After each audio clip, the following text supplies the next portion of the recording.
Hey friends, இந்த வீடியோவில் நம்ம சூப்பரான ஒரு தகவல் பற்றி பார்க்க போகிறோம். அதாவது நம்மளுடைய ஆதார் கார்டு மட்டும் வச்சுக்கிட்டு நம்மளுக்கு 2,00,000 பர்சனல் லோன் கொடுக்குறாங்க அப்படின்னா நீங்கள் நம்புவீங்களா?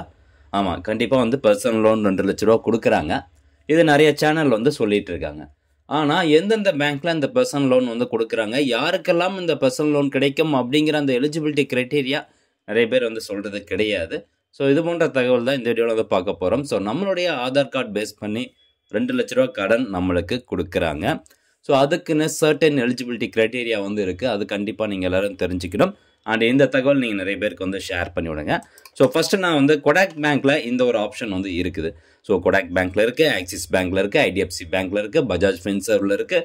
ஸோ இந்த போன்ற நிறைய பேங்க்கில் பார்த்தீங்கன்னா இந்த ஒரு ஸ்கீம் இருக்குது. அதாவது நம்மளுடைய ஆதார் கார்டு மட்டும் பேஸ் பண்ணி நம்மளுக்கு 2,00,000 கடன் தொகையை கொடுக்குறாங்க.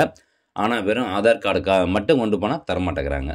ஸோ அதுக்கு பார்த்தீங்கன்னா நிறைய டாக்குமெண்ட்ஸ் கேட்குறாங்க. அதெல்லாம் என்னென்ன அப்படிங்கிறது உங்களுக்கு அப்படியே அந்த கொடாக்னுடைய வெப்சைட் ஓப்பன் பண்ணி காமிச்சிட்றேன். அது மட்டும் இல்லாமல் ஆக்சிஸ் பேங்க்கு, அப்புறம் ஐடிஎஃப்சி ஃபர்ஸ்ட் பேங்க், ஸோ இதனுடைய வெப்சைட் ஓப்பன் பண்ணி உங்களுக்கு நான் காமிச்சிட்றேன்.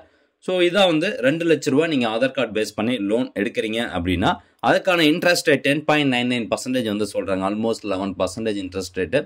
ஸோ இப்போ நான் ஒரு வருஷத்துக்கான டென்யூர் செலக்ட் பண்ணதுனால எனக்கு மாதம் நான் 2,00,000 பர்சனல் லோன் வாங்கினா மாதம் நான் 17,675 கட்டணும். ஸோ இது மாதிரி 6 வருஷத்துக்கான டென்யூர் வரைக்கும் நம்ம செலக்ட் பண்ணிக்கலாம். ஸோ 6 வருஷத்துக்கு அப்படிங்கும்போது நம்மளுடைய அந்த திருப்பி செலுத்தக்கூடிய வட்டி தொகையானது அதிகமாக இருக்கும். ஸோ அதெல்லாம் எப்படி கால்குலேட் பண்ணுறது அப்படிங்கிறது அடுத்தடுத்து நான் உங்களுக்கு சொல்கிறேன். ஸோ இந்த லோன் பொறுத்த வரைக்கும் நம்மளுடைய ஆதார் கார்டு பேஸ் பண்ணி நம்ம ஆன்லைன் மூலமாகவே அப்ளை பண்ணிக்கலாம் அப்படிங்கிறத சொல்லியிருக்கிறாங்க. ஸோ இதனுடைய கீ ஃபியூச்சர்ஸ் அண்ட் சர்வீசஸ்லாம் என்னென்ன அப்படின்னு சொல்கிறாங்க பாருங்கள். குயிக் அப்ரூவல், ஏன்னா ஆதார் கார்டில் நம்மளுடைய ஃபிங்கர் பிரிண்ட்டு மற்றும் நம்மளுடைய பயோமெட்ரிக் டெமோகிராஃபிக்ஸ் எல்லாமே இருக்கிறதுனால ஸோ நம்மளுக்கு பார்த்தீங்கன்னா லோன் அப்ரூவ் ஆகிறது கூடிய விரைவில் அப்ரூவ் ஆகிரும். அட்ராக்டிவ் இன்ட்ரெஸ்ட் ரேட் ஏற்கனவே நம்ம சொன்ன மாதிரி 11% இன்ட்ரெஸ்ட் ரேட் சொல்கிறாங்க. ஃப்ளெக்சிபிள் இஎம்ஐ ஆப்ஷன்ஸ் சொல்லியிருக்காங்க. ஸோ நம்மளால் எவ்வளோ அமௌண்ட் செலுத்த முடியுமோ அந்த அமௌண்ட் செலுத்தலாம். ஸோ அதுக்கேற்ற மாதிரி டென்யூர் உங்களுக்கு இன்க்ரீஸ் ஆகும் அப்படிங்கிறத சொல்கிறாங்க. ஸோ முக்கியமாக அடுத்த கட்டத்துக்கு வருவோம். என்னென்ன டாக்குமெண்ட்ஸ் தேவைப்படுது அப்படிங்கிறது இங்கே சொல்லியிருக்காங்க பாருங்கள். ஏங்க இதுதான் ஆதார் கார்டு பேஸ் பண்ணி கொடுக்குற லோனு, அப்புறம் இதுக்கு வேறு என்ன டாக்குமெண்ட்ஸ் நம்ம கொடுக்கணும் அப்படின்னு கேட்டிங்கன்னா கண்டிப்பாக கொடுக்குறாங்க. அதாவது ஐடென்டி ப்ரூஃப், அட்ரஸ் ப்ரூஃப் மட்டும் நம்மளுக்கு ஆதார் கார்டு இருந்தால் போதும். மற்றபடி இன்கம் ப்ரூஃப் ஒன்று கண்டிப்பாக வேணும். ஸோ யாராவது ஒருத்தர் நம்மளுக்கு கடன் தொகை கொடுக்குறாங்க அப்படின்னா எதை பேஸ் பண்ணி அவங்க கொடுப்பாங்க? சும்மா வெறும் ஆதார் கார்டு மட்டும் வச்சுக்கிட்டு நம்மளுக்கு எப்படி 2,00,000 தருவாங்க? ஸோ கண்டிப்பாக வேறு ஏதாவது டாக்குமெண்ட்ஸ் கேட்பாங்க இல்லைங்களா? ஸோ அந்த வகையில் பார்த்தீங்கன்னா இந்த ஒரு ஸ்கீமுக்கு இன்கம் ப்ரூஃப் கட்டாயம் தேவை. அண்ட் முக்கியமாக நீங்கள் ஒரு பப்ளிக் செக்டர் கம்பெனிலையோ கவர்மெண்ட் கம்பெனிலையோ அல்லது ஒரு ப்ரைவேட் லிமிடெட் கம்பெனிலையோ ஒர்க் பண்ணால் மட்டும்தான் இந்த லோன் அமௌண்ட் கொடுக்குறாங்க. ஸோ எல்லா பேங்க்லேயும் நம்ம மோஸ்ட்லி கேட்டு பார்த்தாச்சு. ஸோ நீங்கள் ஒரு ஸ்டேட் கவர்மெண்ட் ஜாப்போ இல்லை சென்ட்ரல் கவர்மெண்ட் ஜாப்போ இல்லை பிஎஸ்சி பப்ளிக் செக்டர் பேங்க்கோ இல்லை ஒரு ப்ரைவேட் லிமிடெட் கம்பெனிலையோ ஒர்க் பண்ணால் மட்டும்தான் இந்த ஒரு லோன் அமௌண்ட் கொடுக்குறாங்க. இப்போ நார்மலாக நான் இப்போ ஒரு விவசாயம் பண்ணிகிட்டு இருக்கேன் அப்படின்னா நான் போயிட்டு ஆதார் கார்டை கொண்டு போயிட்டு இந்த மாதிரி எனக்கு இந்த மாதிரி ஒரு ஸ்கீம் இருக்குது 2,00,000 அது கொடுங்க அப்படின்னு கேட்டால் கொடுக்க மாட்டாங்க. ஸோ அதான் இன்கம் ப்ரூஃப் கேட்குறாங்க. ரீசன் 3 சேலரி ஸ்லிப்பு அல்லது நம்மளுடைய பேங்க் ஸ்டேட்மெண்ட், அதே மாதிரி பார்த்தீங்கன்னா டேக்ஸ் ஃபைல் பண்ண டாக்குமெண்ட்ஸ். இது ஐடிஆர் டாக்குமெண்ட்ஸ் தேவை கிடையாது. உங்களுக்கு பேங்க் ஸ்டேட்மெண்ட்டும் 3 மாதத்துக்கான சேலரி ஸ்லிப் இருந்தால் போதும் உங்களுக்கு இந்த லோன் அமௌண்ட் ப்ரொவைட் பண்ணுறாங்க. ஸோ ஸ்டார்டிங் இன்ட்ரெஸ்ட் ரேட் 10.99% சொல்கிறாங்க. அது மட்டும் இல்லாமல் இதில் இன்னும் பார்த்தீங்கன்னா நிறைய சட்ட சிக்கல்கள் இருக்குது. ப்ராசஸிங் ஃபீஸ் லோன் அமௌண்ட்டில் 3% அப்படின்னு சொல்கிறாங்க. ப்ளஸ் ப்ரீபேமெண்ட் சார்ஜஸ்னு ஒன்று இருக்குது. அது 500 ரூபா. அதுக்கப்புறம் ரீபேமெண்ட் மோட் ஸ்வாப் சார்ஜஸ் ஒரு 500, இஎம்ஐ பவுன்ஸ் சார்ஜஸ் 500 அப்படின்னு சொல்கிறாங்க. இந்த மாதிரி கண்ணுக்கு தெரியாமல் பல சார்ஜஸ் போட்டு 2,00,000 லோனுக்கு 2,500 பிடின்னு விட்ருவாங்க. அதுக்கப்புறம் பார்த்தீங்கன்னா இந்த டென்யூர் நம்ம செலக்ட் பண்ண சொன்னோம் பார்த்தீங்களா? ஸோ இப்போ ஒரு வருஷத்துக்கான டென்யூர் நீங்கள் செலக்ட் பண்ணிங்கன்னா மாதம் எவ்வளோ கட்டுற மாதிரி இருக்கும்? 2,00,000 லோன் எடுக்கிறீங்க அப்படின்னா 17,675 மாதம் கட்டணும். இன்ட்டு 12 மாதம்னு போடும்போது எவ்வளோ வருது? சரி, 12 மாதம்னு போடும்போது 2,12,100. அப்போது இந்த 2,00,000 லோன் நீங்கள் ஒரு வருஷத்துக்கு எடுத்தீங்கன்னா கண்டிப்பாக ப்ராஃபிட். உங்களால் 17,000 கட்ட முடியும் அப்படின்னா மட்டும் நீங்கள் இந்த லோன் வாங்கலாம்.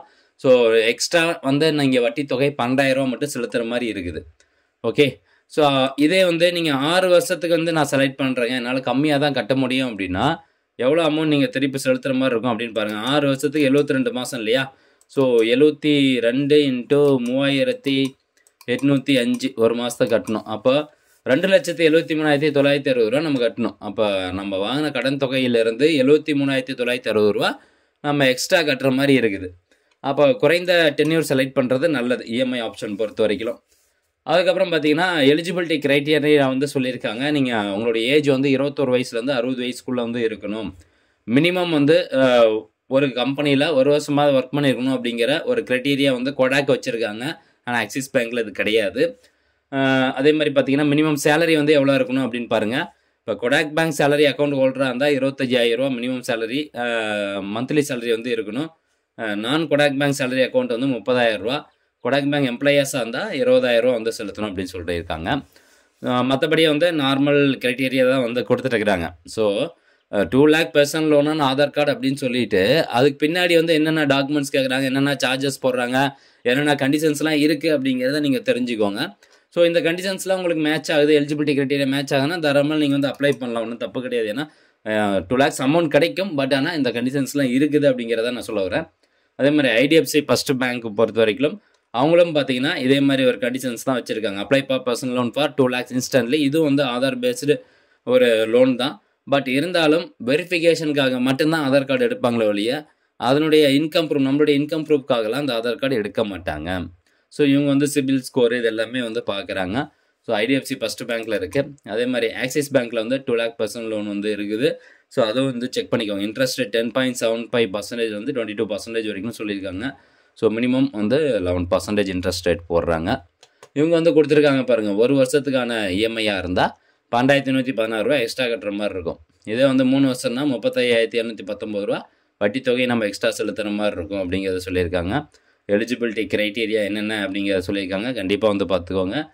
அதே மாதிரி அடிஷ்னல் டாக்குமெண்ட்ஸ்லாம் வேறு என்னென்ன வேணும், சார்ஜஸ் வந்து கொடுத்துருக்காங்க பாருங்கள். ஸோ இதெல்லாம் வந்து நீங்கள் தெரிஞ்சுட்டு அதுக்கப்புறம் இந்த லோன் நீங்கள் அப்ளை பண்ணுங்கள். ஓகே ஃப்ரெண்ட்ஸ், இந்த தகவல் கண்டிப்பாக உங்களுக்கு பயனுள்ளதாக இருக்கும் அப்படின்னு நினைக்கிறேன். மீண்டும் அடுத்த ஒரு நல்ல பதிவில் சந்திக்கலாம். நன்றி, வணக்கம்.